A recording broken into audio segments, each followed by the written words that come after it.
All right. So welcome to the Civic Sounds podcast by American Corner Moi, a platform on which we get the opportunity to talk about matters youth, employability, leadership and governance, and anything we find to be contemporary today, something that can help us to live a better society. So my name is Kevin Apodo, and today I have a guest actually, with whom we are going to have a conversation on SRHR. So she's going to be able to tell us what is SRHR in full. But of course, we're also going to delve into the issue of young women, the challenges they face, the opportunities that are there for them, and any other thing around that topic, of course, in achieving gender equality, because that is an issue that we currently fighting to achieve. So yeah, I'll give you the opportunity to introduce yourself, tell us who you are, what you do, and where. Thank you so much, Calvin, for having me here. So my name is Malesi Hope. I am a mental health advocate as well as a SRHR and menstrual health advocate, and also a certified peer counselor, and also serve as an admin assistant to an organization known as Captil Kenya.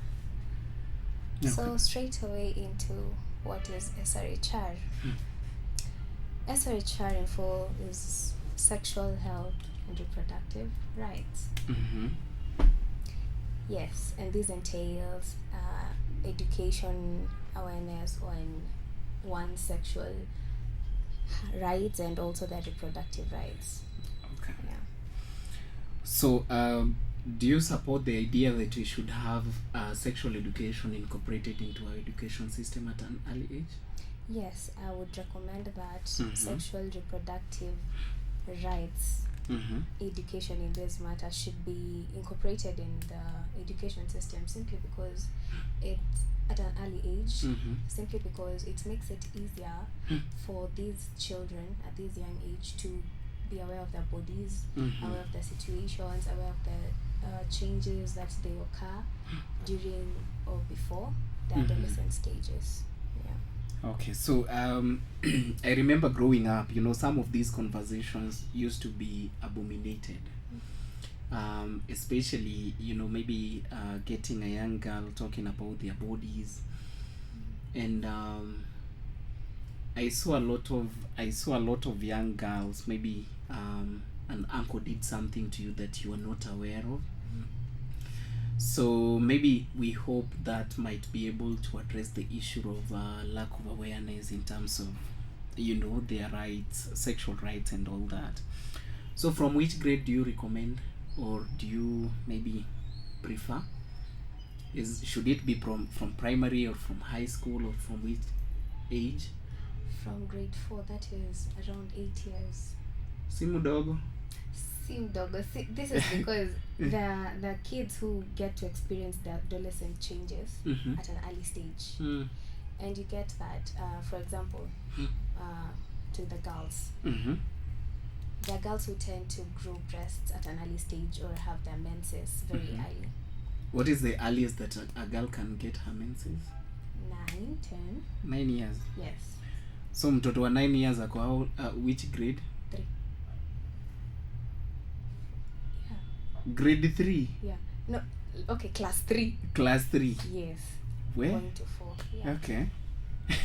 The different hormonal balances in the body, so it might not be the same for everybody. Somebody might start at an early age, others at a later stage.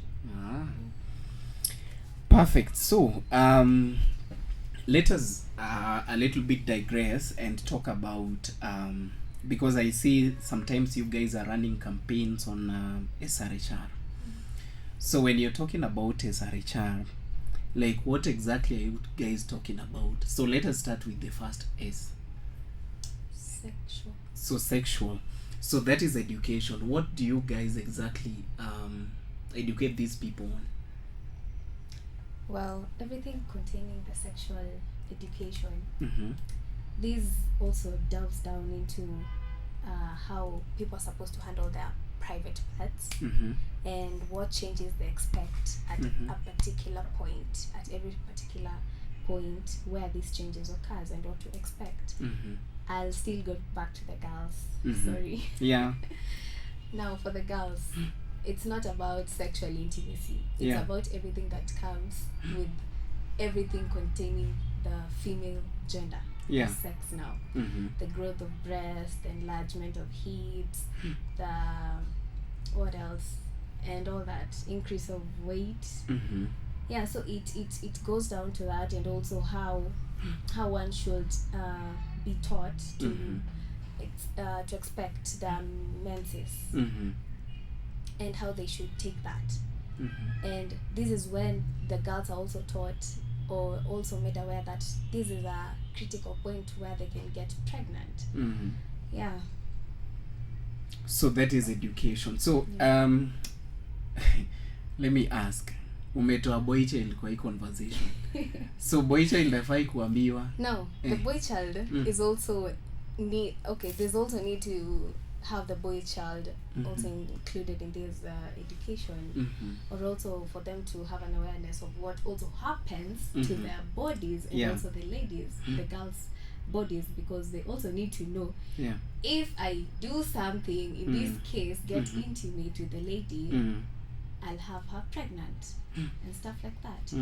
Yeah, so they need to get aware, and also it's also important to include them in the menstrual health conversations, so that they also know what the ladies experience in this case. You know, these boys have sisters, have mothers, have aunts, have girlfriends. So in this case, they can know what to do when they find a lady experiencing this. So, have you guys started doing that, of course, with the boy child? Yeah. So you put them together, train them together, or you train them separately? Together.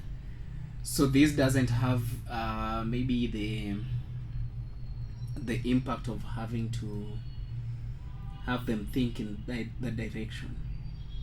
Well, that is what you also need to curb when also trying to educate them on that. Yes. Some of these lessons actually we were taught in was it class 6, where there is the human body, right? So do you guys propose that we should now take the human body back to class, you said class 3? Yeah, or 4? Yeah, as well as that. Okay. Anyway, so we are at the first S. So it is S, Sexual reproductive, and then health. SR. So let us get to These are just the sexual reproductive, health and rights. So they are general. Yes. We can't separate them. Yes. We can't separate them. Well, I think that is in order. But now let's come to think of it. Talking about sexual hygiene, or among young women, I think it's something that has been an issue, especially for those who are not exposed enough. So people say, oh, this is what you're supposed to do and all that, even how you're supposed to keep your body clean and all that. And then there is social media pressure. So do you young women, you as a young woman, or do you guys as young women perhaps sometimes succumb to this pressure of maybe how can I put it, but there is that bit of pressure in terms of what I'm supposed to look like as a woman, or what I'm not supposed to look like as a woman. Okay. Well, let me start with the social media pressure. It's unfortunate that we ladies tend to succumb to that mostly because, when somebody sees that on social media, they start feeling less of themselves. They'll start to want to know what exactly the other person uses or they need to do to be like them. Yeah. And this is mainly because they're not self-aware of themselves. And this makes them to end up try different things that they're not supposed to be doing, because whatever works for the other person, simply it's not a guarantee that it will work for you. Yeah. And back to the sexual hygiene, I feel like it goes hand in hand for the ladies with the menstrual hygiene. Yeah. Because in the sexual hygiene case, you'll find that now back to the reproductive education in class 6. The girls are always told, oh, while cleaning yourself down there, don't use soap, just use water and stuff. And they were only taught that now than in class 6, you're only told that pads are the only things suitable, sanitary towels are the only things suitable for menstruation. Yeah. But as they grow up or get exposed, and this is not that all ladies or girls from this age get exposed to. Yeah. You'll find the menstrual cups, discs, you'll find that they are reusable sanitary clothes, yes, and so on. So for the person who was using sanitary towels, this person finds out social media and all that, gets exposed to all that, and finds out, oh, I can use a disc, I can use a cup. Now this is the positive aspect. For them, they can try, but probably it won't work for them. Maybe I was using a tampon, see somebody using a disc, I'll be so curious to try out. And what does a disc look like? Wow, it's just a disc. Oh, like a shallow men's condom. Oh, okay. Yes. Okay. That's how a disc looks like. I've never seen that. Yeah, so there are discs, cups, tampons, and reusable. I know tampons, I know the cups. And pads. Okay. And the reusable ones. Yeah, the reusable ones. Yeah, so are they recommended by the... Yeah, they are recommended. So you use what works for you best. And what you can afford. What you can afford. Okay. Yeah. So which ones are expensive and in what order? I feel like the cups are expensive because they give a time frame of the lasting duration is about 2 years at most. You can use a cup for almost 2 years. Now for the pads, they might be cheaper, but it also depends. Because nowadays you find that there are biodegradable sanitary towels or organic sanitary towels, so you tend to get that the organic sanitary towels are way costly than these other ones. Yeah. For the tampons, costly than the sanitary towels. Okay. Same as to the disc. So discs are also expensive. Yes. Okay. Yeah. Sawa. So niko na swali by the way. You see, when you say we need to take this sexual education back to class 3 or 4, in short, you're trying to say that let's say for the case of a young girl who maybe ameanza kupata periods at the age of 9 years, anafaa kuambiwa about inaitwaje, contraceptions. Anafaa kuambiwa. Yeah, because it's unfortunate. Okay, it's not unfortunate because it's the reality right now. Yeah. The past week we were in a medical camp in Rarieda, and something that shocked me rather is to find children as young as at the age of 10, 12 asking for contraceptives for family planning services. So yeah, they need to be told as early as 9 years old. Yeah, because it's happening. It's happening. We can't ignore the fact that they're growing and they need to be told what's happening. Okay. So would you recommend, let's assume you had a daughter of maybe 13 years of age or between 15 and 18. Would you recommend them to have maybe a family planning on their body? Wow, train up a child, I know that they should go. Right? Okay. Yeah, be the parent in this case. Would you recommend that they have it? Personally, I won't. You won't? But with the current trends, I would. You won't, but you would, right? Yes. So which one would you do? I wouldn't. You wouldn't. Okay, why wouldn't you? Why wouldn't I, Amanda? Now this goes back to them being aware of whatever they're supposed to experience and to expect. Yeah. I need to start educating her early enough and let her know this is what's happening, this is what to expect, and this is what will happen when you do this. So, as much as I won't recommend her to undergo the contraceptive services, I would let her know. Like, I would ensure that she's aware, so that if she's to go and choose another way, I already told her. Yes, and told her. But you see, these are conversations that have been there since the ages of I think our firstborn sister, or even our aunties. They've always been told, don't do this, don't do that, don't do this, but they still end up doing it. So now let's assume you're a parent who want to be cautious and wants to maybe to shield their daughters from maybe teenage pregnancies or something of that sort. Won't you just be okay having the daughter maybe to be on a family planning? Now, back to what we were being told at an early stage. I remember sisi tulikuwa tunaambiwa ukikana kijana utapata mimba. Now that is by not default. the right thing. Yes, by default. Like ukikaribia kijana or you hug them, you literally get pregnant. It didn't make sense. That is not the right way to tell them. Yeah. And then something else with African parents or other parents. I don't know if the other parents, let me use the African parents. Yeah. When you tend to ask them something, they'll tell you no.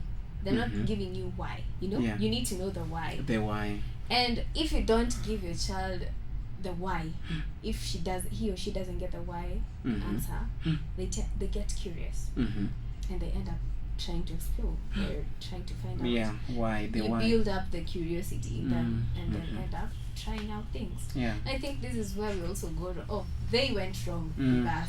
Yeah. And we don't have to carry along the same trend with our children. Yeah, so you tell them, let them know, this is how you will get pregnant if you do this. Yes. Not telling them, ukikana kijana or you hug a boy, you get pregnant. What? Yes. Noma sana. So, because again, there is the conversation of maybe a teenager might not be in a position to make an informed decision of that is something that she would like to do, maybe having a family plan or something, but the same teenager will make actually an informed decision of whether or not to use a contraceptive after an intimate encounter. So I don't know, but you haven't given me a conclusive response, especially from a perspective of you being a parent. Anyway, let me move to the next thing. And the concern is, if you give a young girl contraceptives, or if maybe you put them onto a family plan, the arguments that now you're giving them the free will to go and do it, because they know after all nothing will happen. So which is the way to go? Should we give them the free will to go and do it, knowing that they are safe and nothing will happen? Or should we let them to live with the fear that, hey, if I do it, I am likely to be pregnant at the age of maybe 13, at the age of 14, or 15, or even 18. So which one would you go for? Giving them the free will, or maybe leaving them live with the fear? Well, now be the mother in this case, yeah. Okay. Living with the fear, that was us. because you'd always fear getting pregnant, and you knew whatever would come out of that. Yeah. Now, me being as a parent, I wouldn't let them live with that fear. I would give them the free will to make their own choices. Yeah. So, okay. So you want to be put on contraceptives, yes, but it's not a go ahead for you to go and mess around. I think it's also it will also go back on your parenting style. Okay. With your kids. Yeah. Okay. So how accessible are these contraceptives to young women? Well, contraceptives, they're condoms. I believe that most places have condom dispensers for free by the government. There was a time there was a shortage, I think. Was it in Omabe? Yes, apparently. Omabe. And most parts of Nyanza, actually. Walai. Yes. Wow. Yeah. Okay. So is it a requirement that the government is supposed to provide it? Yeah. Okay. Na watu wa Nyanza wakamaliza zao. Yeah, so lazima zikuwe zinawekwa hapo every time. So which are these places, which are some of these places, especially for maybe msichana mwenye ametoka ushago ndo anakuwa exposed Nairobi, amekuja campus ama college. So ziko wapi? Okay, now let me use the one who's in the village. Let me use the Lake region. Nyanza. Yes. Wow. Okay. You know, you'll have to forgive me what you are Nyanza. So, in the Lake region, where the boats are, the doctor. The boats are docked. Yes. The beaches. Yes, the shows. The dispensers. Yeah, so you find, for the ones in the village, that is where they find that. But I also believe in most hospitals, there are dispensers there. Okay. Also, once I found in the village, shops, like outside the shops, there was dispensers outside there. So I believe that they're easily accessible for the people in the village also. Okay. Yeah, and those in the cities, I mean, also in hospitals, most probably in some institutions, and also you can buy them for yourselves. Okay. So let's talk about this issue of my dress, my choice, or my body, my choice. You understand? Of course, the conversation around my dress, my choice, I remember it began, I think, in the early years of President Uhuru and then Vice President William Ruto's tenure, where there was, I think, a case of somebody who had attacked a woman for dressing in a short dress. So if we are talking about sexual education, and we are very, very intentional about including or having the boy child being part of the conversation, what is your take on my dress, my choice, especially for those who prefer to do shorter dresses, and you see you're doing shorter dresses and you're passing through men? How would you go about that? I mean, what is your take on that? In the issue of dressing, decency is modesty. But apparently nowadays... Decency is modesty. But apparently, the decency in this current generation is relative. Because what is decent to me is not decent to the other person. Okay. What is decent to them is not decent to me. You'll find somebody who's in a very short skirt and it's very decent to them, an open blouse or shirt or top, and it's very okay to them. That is decency to them. Yeah. So I think that is the wrong thing in this generation, because decency is very relative. Very, very relative. Okay. But for the male, as much as you've seen a lady indecent, now in your mind, like she's indecent, but you know in her mind she's not decent. She's decent. Yeah.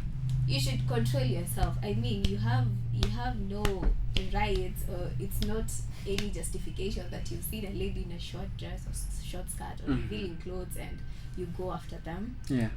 You'll just have to be modest yourself and let them be. I mean, that is how they've dressed. So yeah, they address their choice. But for the male, they'll also have to up your game and just be. We are talking about coexistence, right? So for us to coexist, of course, we have to be considerate of both parties. Yeah. So some people argue that these women who actually do shorter dresses are not being considerate to the men. Because you see, the way maybe men are wired and the way women are wired are totally different.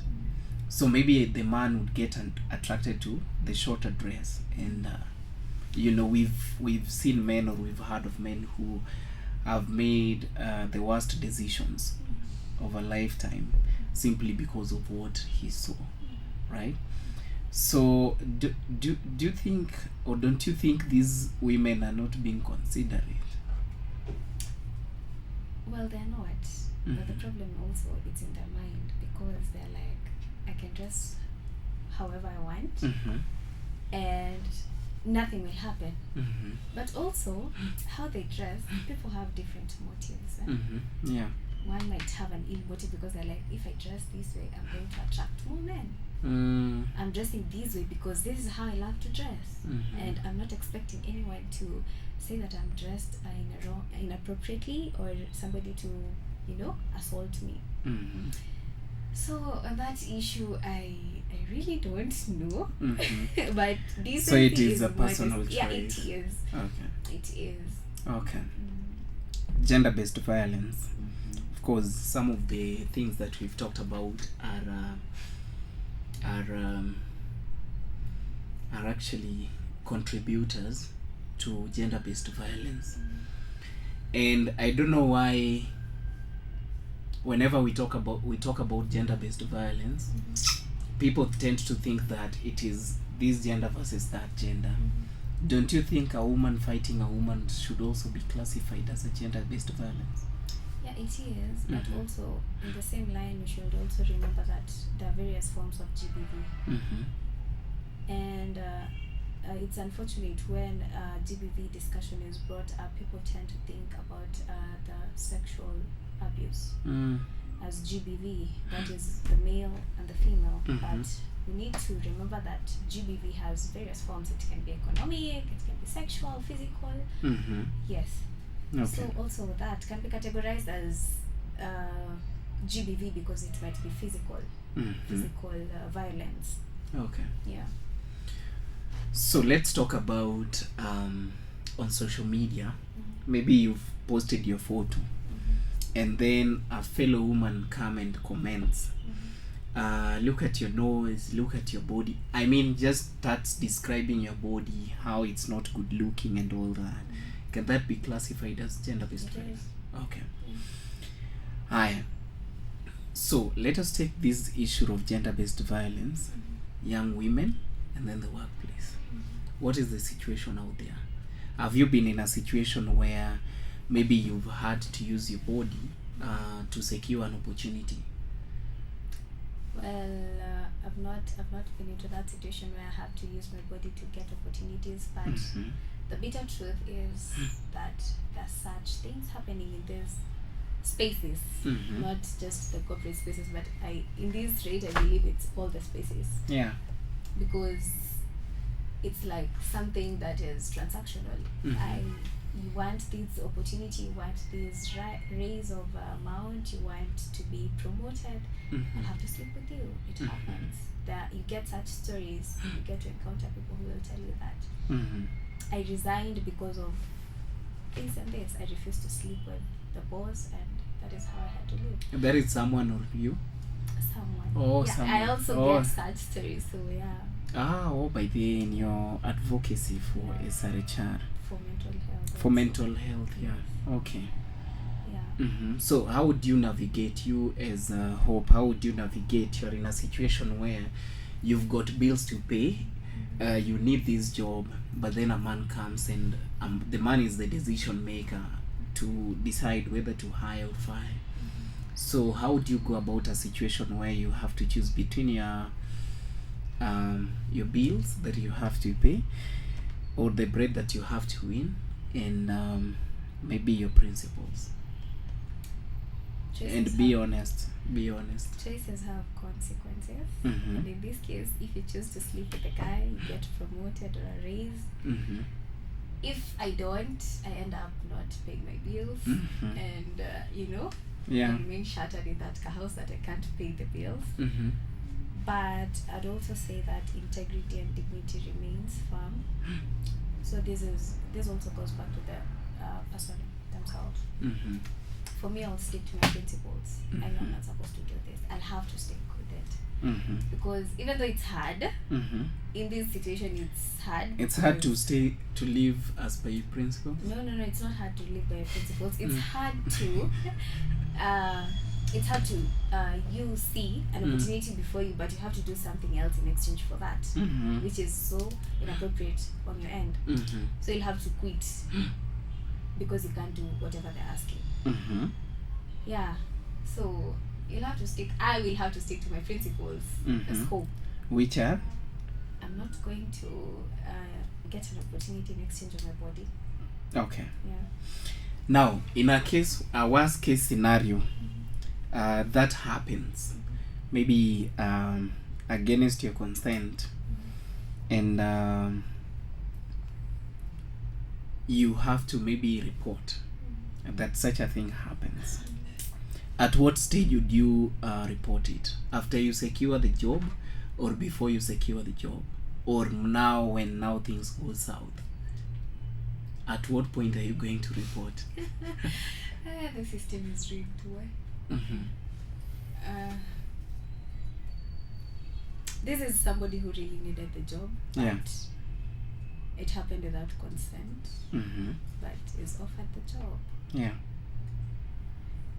Well, at what point do you report? Mm-hmm. In most cases, Mm. it should be after you've secured the job. Mm-hmm. In most cases. Mm-hmm. But it also depends with the depth of, maybe this person encountered injuries during the act or something, and that needs to be reported immediately. But in other cases whereby consent was not granted, but there was no injury incurred or something, they'll just sit back and do their jobs and wait. Maybe when things get worse, I'll report. I'll use this against them. So my question, I am asking that because I want to see whether there are reporting mechanisms in case of such incidences. Have you ever heard of any clear reporting mechanism when it comes to gender-based violence in the workplace? Because when I have to put a disclaimer that when we are talking about gender-based violence, we are not only referring to women. Of course, there are also men who go through such situations in the places of work, where you have to sleep your way out, or you sleep your way in to the role that you're looking to get. So are there reporting mechanisms, especially in line to your work in advocacy? Now, there are reporting mechanisms. Mm-hmm. But let me take you back a little bit. Mm-hmm. Whom are you reporting? Where are you working? Mm-hmm. Somebody has taken advantage of you without consent. Caribbean mic. And now that is a point we need. Mm-hmm. Who is this person? Mm-hmm. How well are they connected outside here? If you're going to report them, where are you going to? Mm-hmm. You get it? Where you're going to, will they listen to you? Mm-hmm. So you see, you'll remain so vulnerable to this because you don't have anybody to listen to or anywhere to report. Even though there are these reporting mechanisms, but unfortunately the system is rigged. Okay, so the system is rigged. So in short, you're saying there is a lot of intimidation. Yes. When it comes to the reporting system. Yes. What would your suggestion be, especially when it comes to reporting? Because remember, both genders are going to report. It's not only women going to report every day. Men are also going to report. They also need to report. So what is your recommendation in terms of the reporting mechanisms for gender-based violence, especially in the workplace? Now, before we reach the reporting mechanisms, people need to come out clear, because there's so much incidences that happen, but the reporting cases are few. Okay. Because maybe people tend to fear to come out. This happened, and I can't report this. So they end up closing it up and, just letting it be how it is, and maybe opening up to the people who are so close to them. Yeah. So what happens when this happens? How or where can they do this? If you can't go to public offices, you can have your own therapy. There are counselors, there are psychologists. Go for a mental therapy. If not, there are also choices to resign. That is, if you're in a position to risk it all and just resign, because it's so unfortunate, because not even one case that is reported can stop other people working in that same place. Things will still continue with or without you. That's the bitter truth. That's the saddest part of it. So whether it happens to you, just don't keep it to yourself. It's either you find somebody whom you trust and share it, or find officers to report to, or go for therapy. And go for tests. Okay. So you collect yourself and move on. You have to. But if everybody is going to collect themselves and move on, are we really going to achieve equality or justice for the victims? Because honestly, it can't be that I am going to rape you and then I expect you to walk away. Or I'm going to, how many women am I likely to do that to? Especially after you. So I think that should be a recommendation, that we need to work on the reporting systems for gender-based violence cases in the workplace.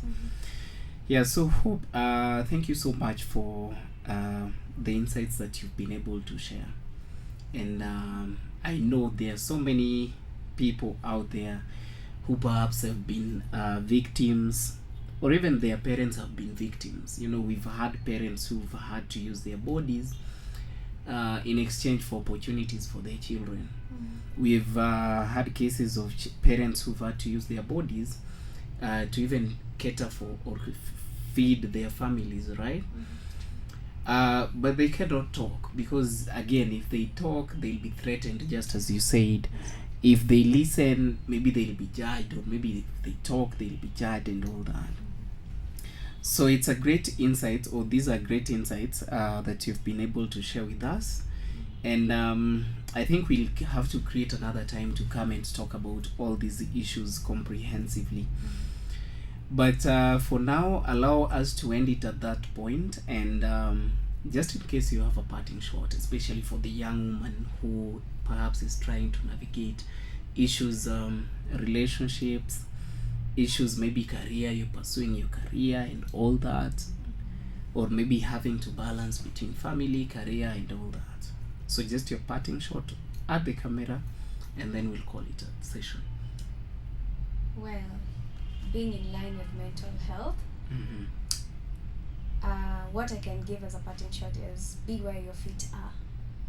This simply means be at the moment, and don't tell yourself no, because you already have enough people to tell you no, and keep going. Wow, that's powerful. Thank you so much, Hope. And to our viewers, thank you so much for staying with us. Of course, that was a great conversation there, and of course on information or things that we need to be aware of as men, as young men and as young women, and even as children. So thank you so much. That was our time, and my name is Kevin Apodo, and this is Civic Sounds.